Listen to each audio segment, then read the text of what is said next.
Lo que comenzó con un grupo de ayuda humanitaria para comer a los indigentes terminó con un saldo de más de 900 muertes por suicidio y uno que otro homicidio con la finalidad de la paz eterna, según Jim Jones, fundador del Templo del Pueblo, en 1978, con una colonia de Guayana que este poseía junto a sus fieles, que incluían desde niños hasta ancianos, en busca de la supuesta vida eterna. ¿Qué es una secta? En Europa, la palabra secta se ha concebido derivada principalmente de seguir. Se trata de seguir a un maestro o un líder. De hecho, en muchas sectas aún sigue así. Las sectas son un grupo generalmente pequeño, lleno de entusiasmo, integrados por hombres y mujeres, asociados voluntariamente tras una conversación que creen y detectan la verdad y la solución, excluyendo radicalmente a los demás. Se colocan contra las iglesias y contra el mundo, y obedecen ciegamente a sus fundadores. Son movimientos voluntarios, con tendencia de exclusividad y que surgen e ingresan fundamentalmente en sectores populares, desarrollando fuertes vínculos comunitarios y carecen de un grupo de funcionarios altamente especializados. Además son grupos de protesta contra el orden social y las sociedades religiosas dominantes y responden a un perfil doctrinal, dualista, apocalíptico, premilitarista y una conspiración bíblica fundamentalista. Este es el concepto que se tiene hoy en día sobre las sectas. Es normal que con los numerosos escándalos que han habido en el mundo sobre daños corrosivos que han provocado estas, tanto para la sociedad como los rodea, como para sí mismas, esta se vea contemplado como una idea, pero las sectas no son un daño para la sociedad, de hecho pueden ser una gran ayuda para el desarrollo científico de la misma. Por ello la definición correcta entre comillas sería la siguiente. Una secta es un grupo de personas que comparten una ideología o creencia. El concepto surgió para nombrar a aquella comunidad cuyos integrantes disponen a fines en común, que les permitirá diferenciarse de otros conjuntos de individuos. Las sectas, buenas o malas. Como vimos anteriormente, la definición en la actualidad de secta es incorrecta, ya que la secta no tiene por qué ser un grupo exclusivo en la sociedad en busca de un nuevo orden social o idealismo asesino, suicida o genocida. La secta depende principalmente del líder, no de la gente que acude a ella, pues las personas que acuden a la misma van mediante mentiras que le implantan los líderes, que en su mayoría están basadas por la importancia, personas que están en un estado emocional débil, que buscan un estado de confort a largo plazo, un grupo donde no se sientan un marginado. Así que podríamos decir que no son ni buenas ni malas, pues depende de cómo se desenvuelva la idea del líder que podrá determinar la repercusión que tendrá. También hay que tener en cuenta cómo tuvieron que nacer algunas sectas debido al contexto histórico o social que se vivía, como lo fueron algunas durante la Edad Media por el mandato teocentrista que no permitía el avance científico. Por algunos científicos de diferentes disciplinas tuvieron que formar grupos pequeños para seguir con el desarrollo de ideas o teorías en las sombras.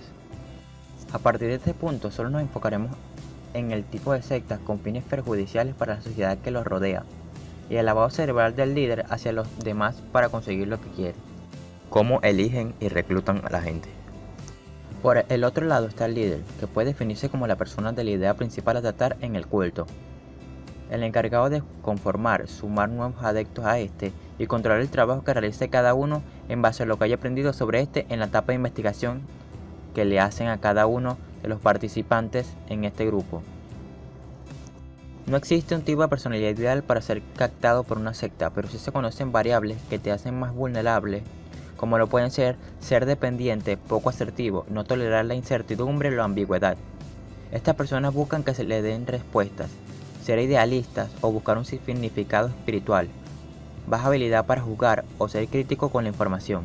La cuestión es que todos podemos sentirnos o ser de algún modo en nuestras vidas.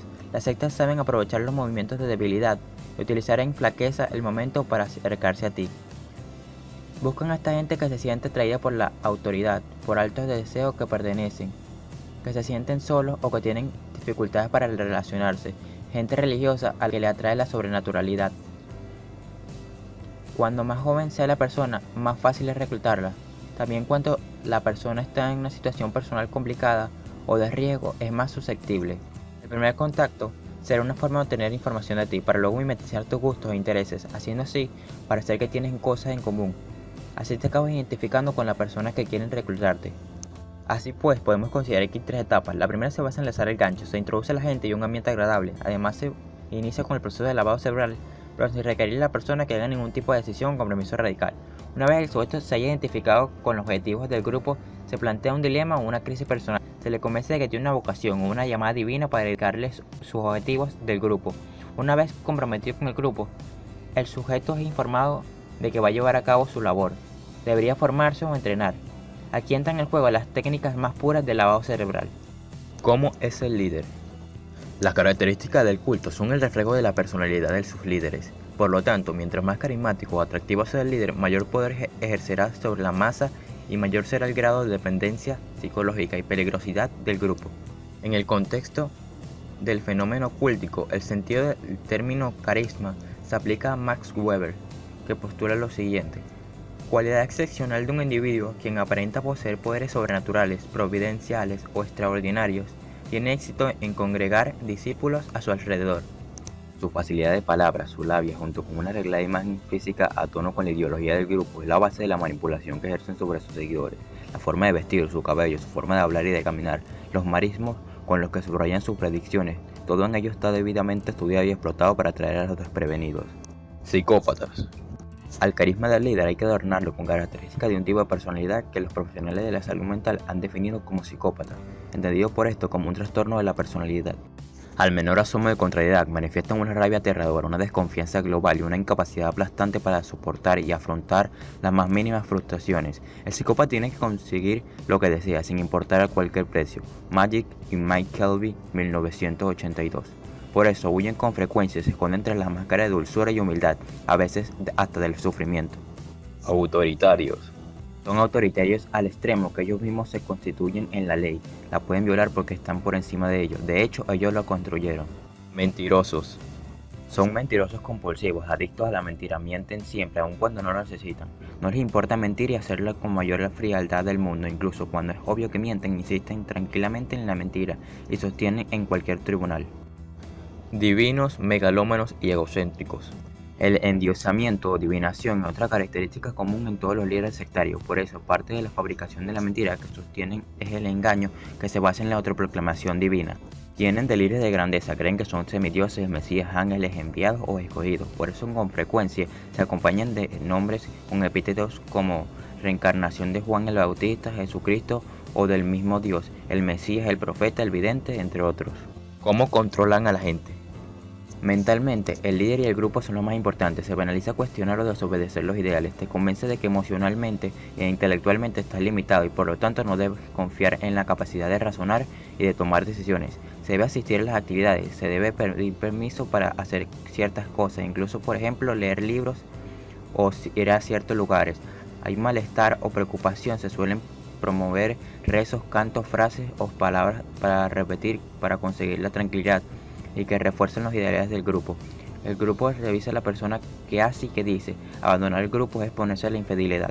Socialmente, el tiempo se dedica con exclusividad al grupo. Se debe abandonar metas y objetivos personales no relacionados. El grupo intenta eliminar grupos de referencia anteriores. Padres y amigos dejan de ser tan importantes. Se revisa el correo del reclutado. Se exige convivencia con el grupo. El reclutado debe hacer lo mismo y reclutar a otros. Corporal. Ayudar a bañarse con agua fría, a dormir con asientos incómodos, madrugar, entre otros. Además se deben entregar parte o todo el dinero a la secta y solo utilizar el dinero y las cosas que el grupo le ofrezca. ¿Dónde se encuentran los límites? Los límites se encuentran en la persona, en cómo ésta se debe manipular, en el ámbito social o en el estado emocional que se encuentre, en cómo la familia y las personas allegadas al posible seguidor del culto intervengan o las autoridades pertinentes.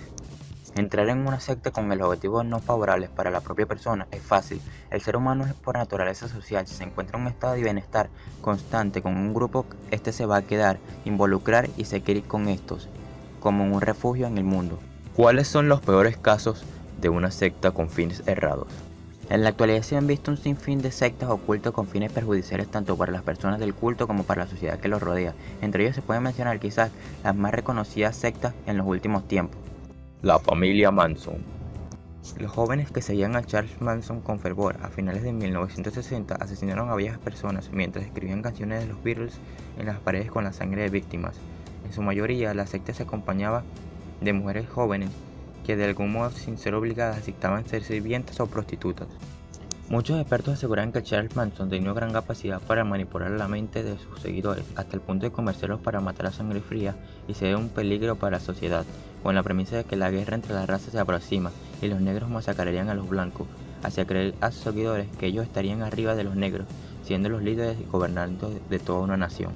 Una de las masacres más famosas que realizaron es el conocido como los asesinatos de Tate LaBianca, en la que asesinaron a la esposa de Roman Polanski, Sharon Tate, y la esposa del empresario Leno LaBianca.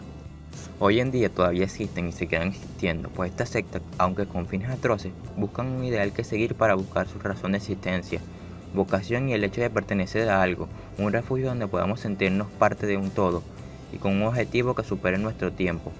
¿Y es que acaso no es lo que buscamos todos? Gracias por ver el video, no olvides compartir y suscribirte.